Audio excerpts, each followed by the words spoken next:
Friends, ഇതേപോലത്തെ ഒരു radio എടുക്കുക, ഒരു സോളാർ പാനൽ എടുക്കുക. ഇത് രണ്ടും നമുക്ക് സ്ക്രാപ്പ് ഷോപ്പിൽ പോയി കഴിഞ്ഞാൽ വളരെ വില കുറച്ച് കിട്ടും. 10 വോൾട്ടിന് താഴെയുള്ള സോളാർ പാനൽ ആയിരിക്കണം.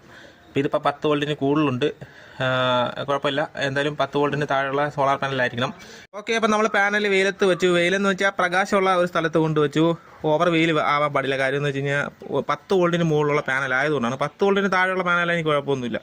അങ്ങനെ അത് വെയിലത്ത് വെച്ചു. ഞാൻ നേരെ അതിൻ്റെ പോസിറ്റീവ് നെഗറ്റീവ് നേരെ റേഡിയോ പുറകിൽ കൊടുത്തേക്കാണ്. ഇനി നമുക്ക് റേഡിയോ ഒന്ന് ഓൺ ചെയ്ത് നോക്കാം.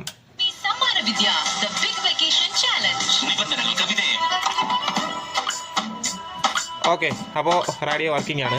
അപ്പോൾ ഇതുപോലെ നിങ്ങൾക്ക് ചെയ്യാം. റേഡിയോ പാനലൊക്കെ സ്ക്രാപ്പ് ഷോപ്പിൽ പോയി കഴിഞ്ഞാൽ ജസ്റ്റ് ഒന്ന് തിരക്കി കഴിഞ്ഞാൽ കിട്ടും. ഇതൊരു 5 വോൾട്ടിനകത്ത് വർക്ക് ചെയ്യുന്ന റേഡിയോ ആണ്.